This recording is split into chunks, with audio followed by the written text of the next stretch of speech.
Time Warner Cable is pleased to be an underwriting sponsor for Carolina Week.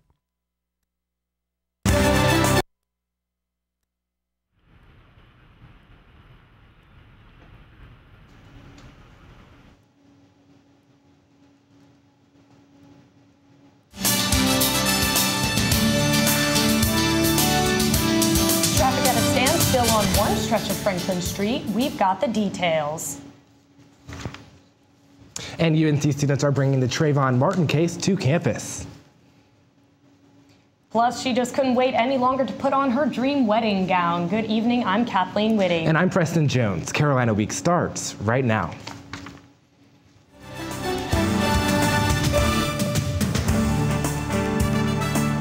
From the James F. Goodman Studio in the School of Journalism and Mass Communication at the University of North Carolina at Chapel Hill, connecting campus and community, this is Carolina Week. A traffic alert to warn you about tonight. An accident at the Henderson and East Franklin Street intersection is snarling traffic.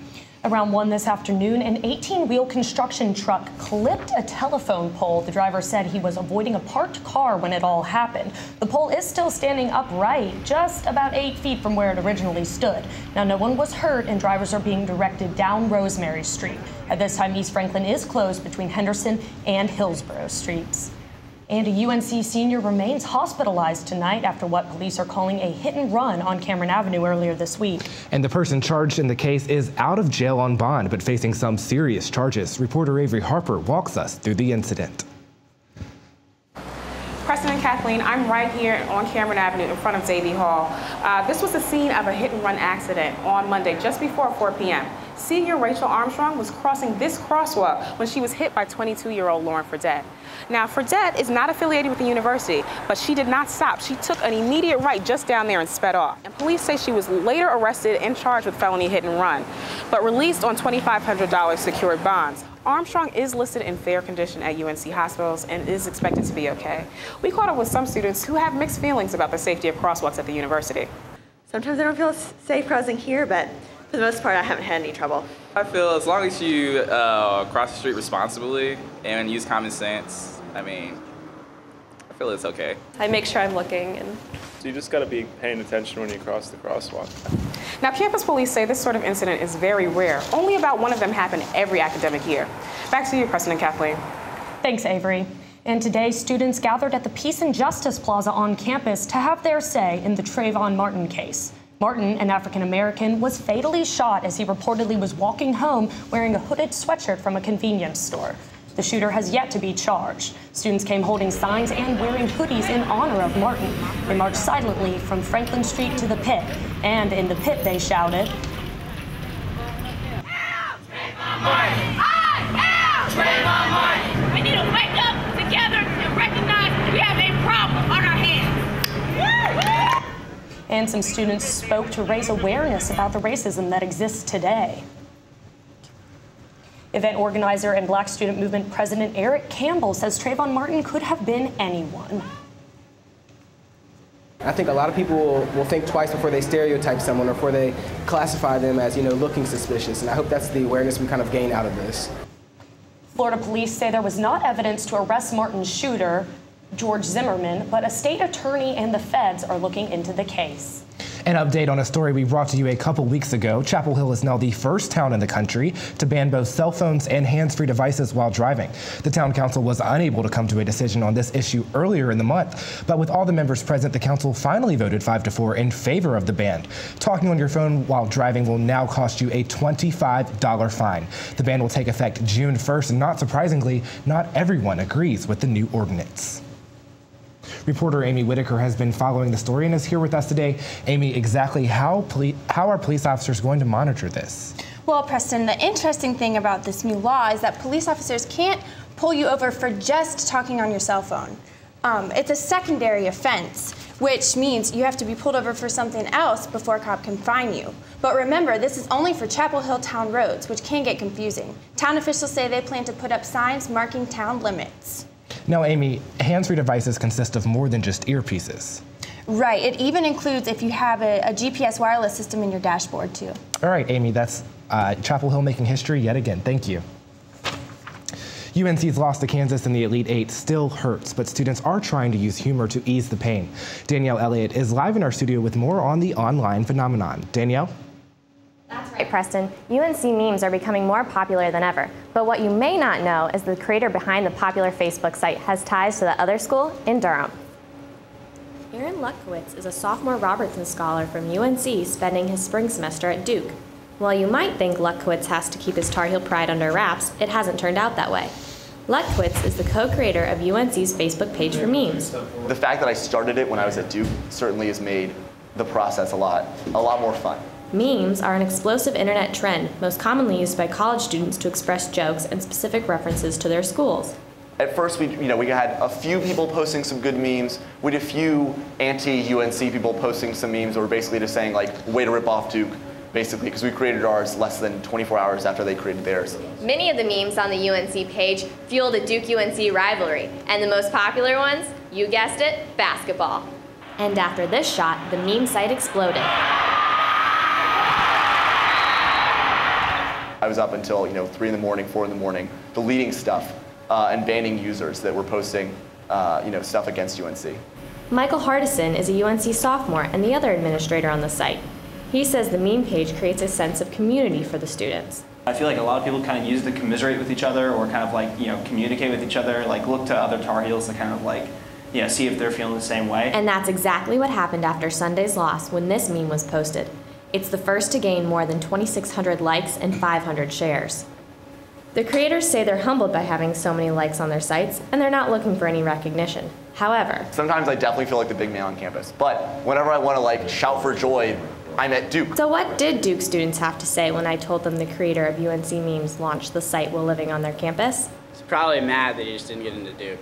I'd be pretty angered because I hate all things Carolina. I'd rather not say that on camera. Honestly, I'm so shocked I can't believe that would happen only other than in good fun. We didn't just create the site just to outdo Duke for the sake of outdoing Duke. I also just love memes in general and love to see. The Facebook page is not their only social media site. Now they've expanded to Twitter and a blog. All right, that's Danielle Elliott live in our studio. Danielle, thank you. And student body president-elect Will Limenstall just appointed his cabinet for the upcoming year. Junior Rachel Myrick will serve as student body vice president, and freshman Nikita Shamdasani will be the secretary. Junior Shrija Ghosh will serve as treasurer, and junior Chris Scanzoni will be Limenstall's chief of staff, and Jason Dunn will be the senior advisor. Last week, we told you about a billboard that has popped up in India featuring murdered student body president Eve Carson's photo. Jabirich Consultancy has since removed this sign and apologized to the Carson family. The company promises to take down all advertising featuring Carson and says it won't use images of people on its billboards anymore without a written contract with the subjects. Like we said earlier, we're all disappointed that the NCAA tournament came to an end for the men's basketball team on Sunday. We were all rooting for Marshall to play, but his absence allowed us to see a promising freshman in action, Steelman White. And he handled the sun spotlight quite well. I know I'm a big fan, but we won't be seeing him at all for the next 2 years. He'll be leaving UNC to serve on a 2-year-long Latter-day Saint mission trip. Reporter Angela Farrington caught up with him and some other students to talk about mission service. When Stillman White gets the ball, some call him the Stormin' Mormon. The freshman from Wilmington has had quite an experience at UNC. Being able to play on a team like this, and I've gotten to learn so much about basketball and life, and I've had a blast this last year. Now he's looking forward to the next 2 years. Playing UNC basketball is not part of the plan. Once the school year ends, he'll be a missionary. Because I think it'll be the time of my life, the best 2 years. He's not alone. Fellow Mormon student Zach Ward will also be serving on a mission trip when the semester ends. This is the moment he received his call letter. You're hereby called to serve as a missionary. Everyone sort of dreams all the day they get their call letter. It's sort of with a college acceptance. Like in college, hard work lies ahead for Ward while on his mission in Ogden, Utah. Students other than Mormons are becoming missionaries too. One Christian student traded lounging in the sun during spring break for the chance to do mission service in Miami. I wasn't so much like, woo, I'm in Miami and the weather's nice, helped me to really stay focused on spreading the gospel. Junior Mariah Webster served with about 15 other students, all who are part of an interdenominational Christian group called Every Nation Campus Ministries. The crux of a mission trip is to spread the gospel. She spread the gospel on college campuses and helped paint an orphanage. The greatest thing I got out of it was that I really grew deeper in my relationship with God. White doesn't know yet where his mission will take him. Could be anywhere in the world. Going out and giving 2 years of service is the least I can do for how much I'm blessed with my life. UNC basketball will just have to wait. In Chapel Hill, I'm Angela Farrington, Carolina Week. The UNC Department of Public Safety joined the 4% of accredited law enforcement agencies in the country. The assessment team looked at records, equipment, and did vehicle inspections. DPS had to meet a total of 480 standards. It's a voluntary process that gives the department national recognition. UNC was the first university in the state to have its Department of Public Safety accredited. We now know construction on Church Street will take longer than the town originally thought. The section of Church Street connecting Franklin Street and Rosemary was scheduled to reopen in March. But now the town says the street won't reopen until mid-August. When construction is completed, Church Street will open to one-way traffic from Rosemary Street to Franklin Street. It's easy to spot Tar Heel couples holding hands in the quad or enjoying a date on Franklin Street, but how many do you think are married, and how common do you think it is these days? Ross Maloney introduces us to one UNC couple who couldn't wait to walk the aisle.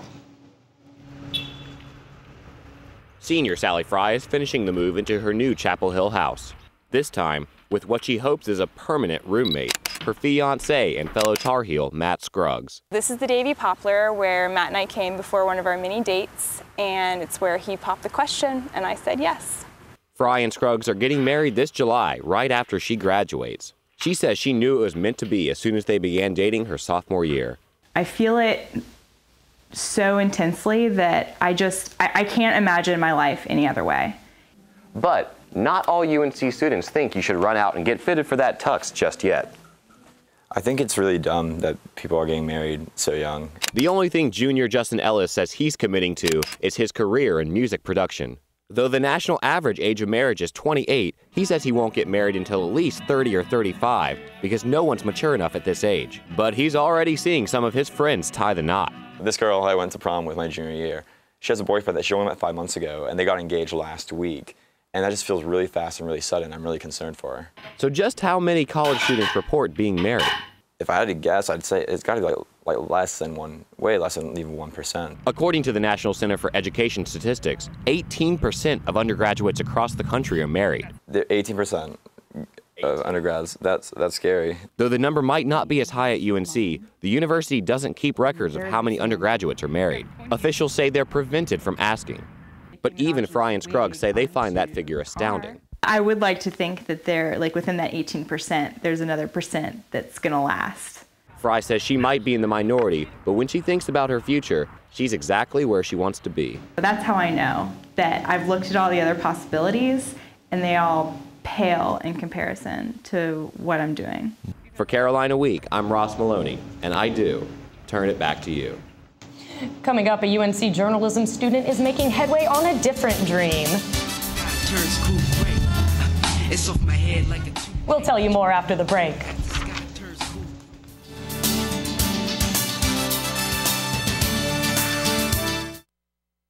Connect with us online by liking the Carolina Week Facebook page and following us on Twitter at Carolina Week UNC. Kenan Stadium won't be the only location swarmed with Carolina blue caps and gowns this May. Some seniors will gather just around the corner for their ceremony. Reporter Tyler Ford has more. While most UNC seniors are gearing up for finals, Carrie Dahlgren has another task, planning her own commencement ceremony. After the announcement New York Mayor Michael Bloomberg would deliver the commencement address, the anthropology major from Morrisville didn't want to go. Instead of deciding just to not go, and not do anything and just be bitter about it, I decided to instead work to organize something positive. Dahlgren feels Bloomberg isn't the best fit to deliver the address, not only because of his position on the Occupy movement, but also because of what the billionaire stands for. A lot of it arose from sort of the timing of Bloomberg symbolizing sort of the accumulation of wealth and power, and that's how we're measuring success. So instead of graduating here in Kenan Stadium on May 13th, students who attend the alternative ceremony will graduate here at the Forest Theater at the same time. Eric Bost is a global studies major from Davidson. He is also planning on attending the alternative ceremony.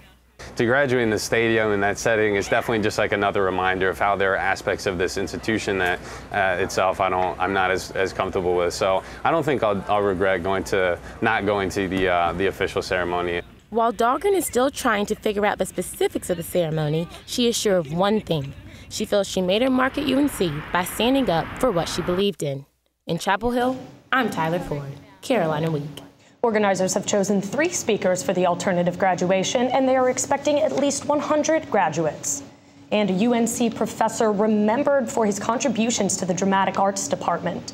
The new Kenneth P. Strong Undergraduate Gallery is named after the well-known professor who died of cancer in 2010. Strong began the project with some of his students in 2006, but the gallery is now completed. The Strong Gallery is open to the public during Playmakers, DDA, and lab performances. Now, Preston, I'll admit, I do love a great pair of heels on the weekend. And with this warm weather, I enjoy wearing my flip-flops too, but beware, those shoes and even sneakers can cause you some serious feet injuries. Health reporter Grace Joyol finds out why wearing the right shoes is important for your health. 24-year-old Jessica Kenny first noticed sharp pains in her feet when she started wearing high heels as a teenager. I did go to a podiatrist, and they told me basically not to wear high heel shoes, that it was pretty bad for your feet. Kenny isn't alone. Dr. Jane Anderson says high heels put your feet in abnormal positions, pinching the back of your ankles. It is really interesting to see what happens to the foot when you put the foot in a high heel, and it cants all the weight forward like so. And you tend to get a lot of bending at this joint, which is the ball of your foot, and extra pressure in this area when you're walking.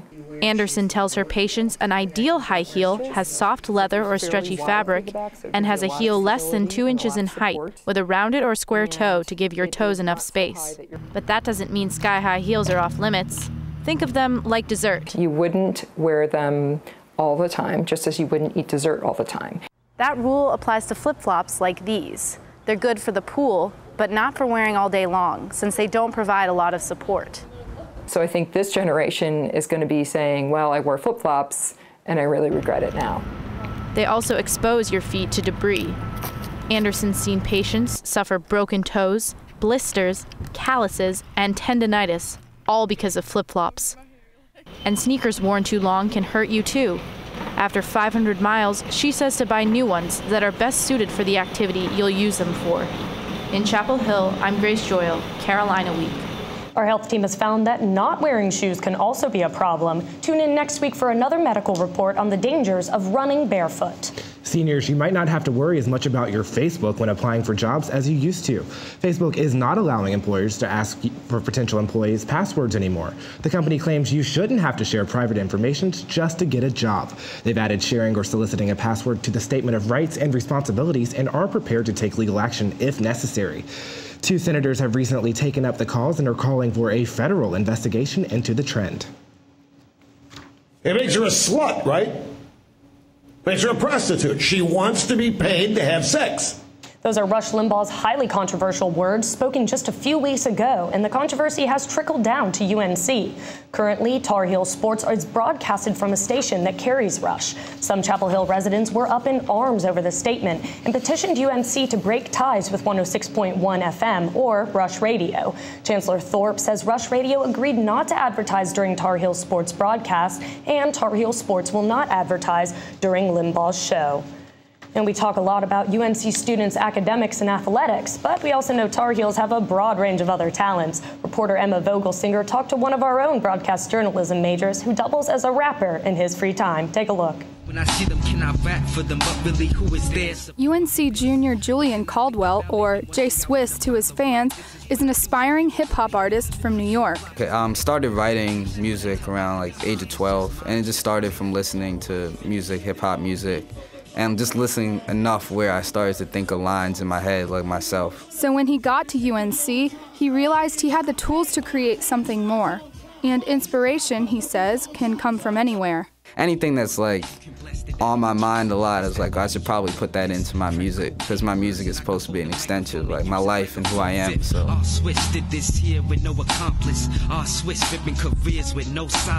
Upstairs, the undergraduate library is a quiet place. But downstairs in the media lab, you'll find a fully functioning recording studio.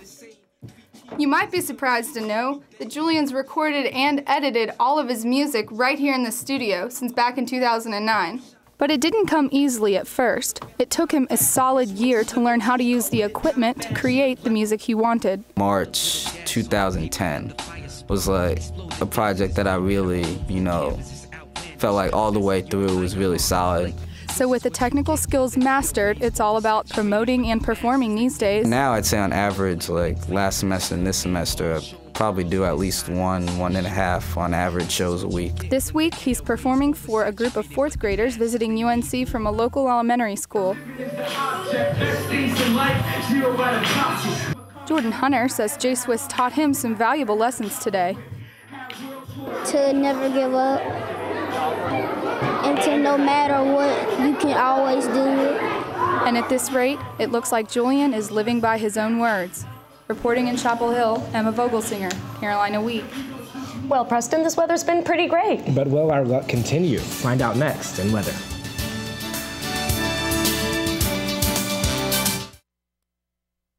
Listen to Uncle Johannes. Eisenbahns make you grow up smart and successful so you can be a doctor, lawyer, handsome, genius composer. Like me. Feed your kids the arts. Visit AmericansForTheArts.org. Treat your family to Van Gogurt, packed with live and active culture to boost kids' math and reading skills. It's sure to satisfy your hunger for inspiration. Feed your kids the arts. For 10 simple ways to learn how, visit AmericansForTheArts.org.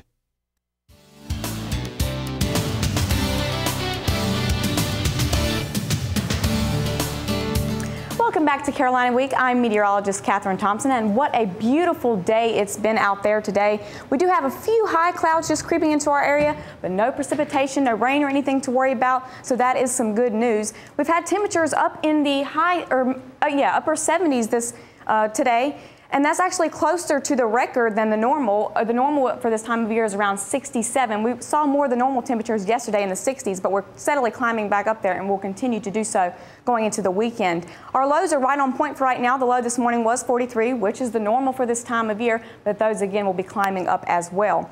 We do have a cold front just lying to our north, but that's not going to cause too much rain or a drop in temperatures for us. It's not really going to move into our area. We may see a few showers in our northwestern counties tomorrow.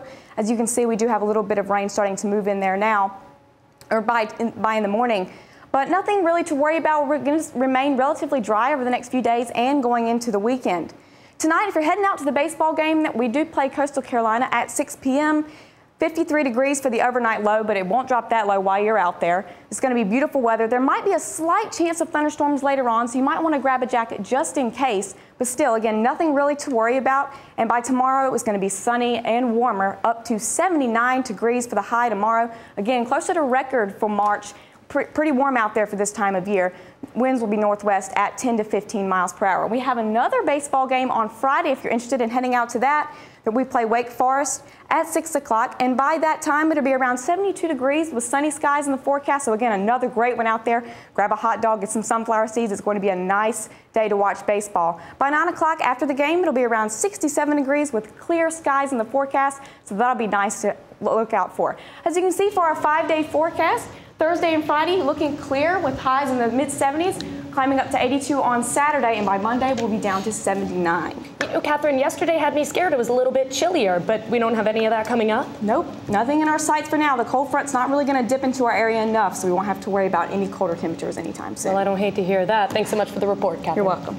And coming up, will they stay or will they go? We'll take a look at some of the Carolina basketball players' NBA draft stock next in sports.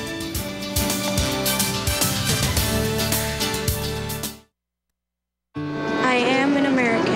I am an American. I am an American. I am an American. I am an American. I am an American. I am American. I am an American. I'm an American. I'm an American. I am American. I am an American. I'm an American. I am an American. I am an American.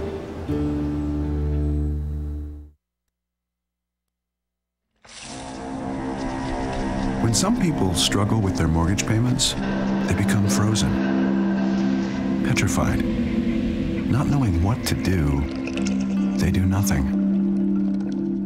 But the people who take action are far more likely to get the most positive outcome. Making home affordable is a free government program. Call now to talk one-on-one with a housing expert about the options that are right for you.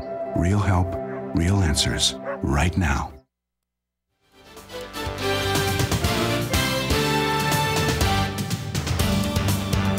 Basketball season may have just ended here in Chapel Hill, but questions about the future are already on everyone's mind. Good evening, I'm Andy Reeves. We all know that senior Tyler Zeller is moving on to the NBA, but the latest draft projections actually have 4 other Tar Heels going in the top 15 should they leave school early. We all knew about John Henson's shot blocking ability. Nice rejection there, but he's really improved his offensive game this season.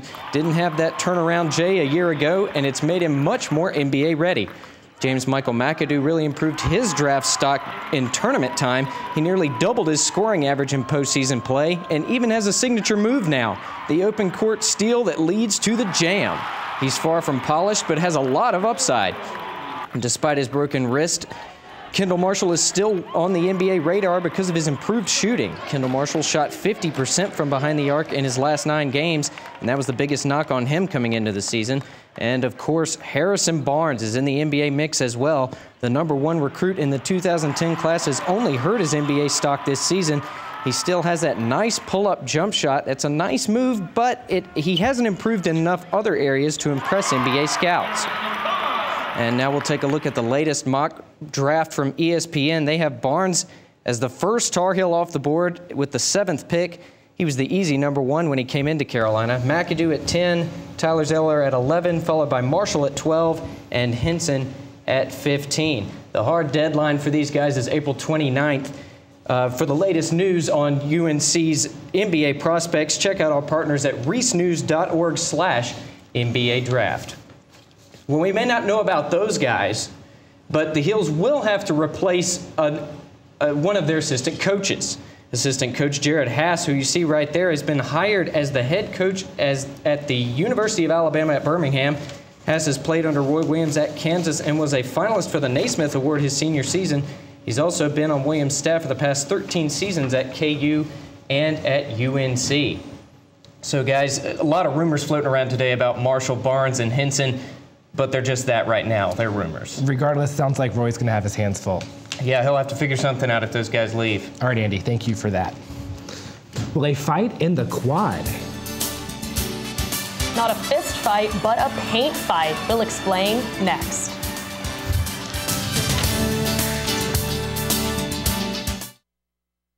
If you have a story idea, call Carolina Week at 919-843-8292 or email us at carolinaweek@unc.edu.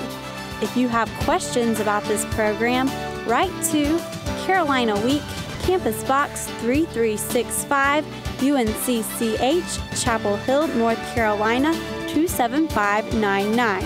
Be sure to check out Carolina Week online at carolinaweek.org. Hundreds of UNC students might still be washing colored powder out of their clothes and hair after Carolina's Holy Moly celebration.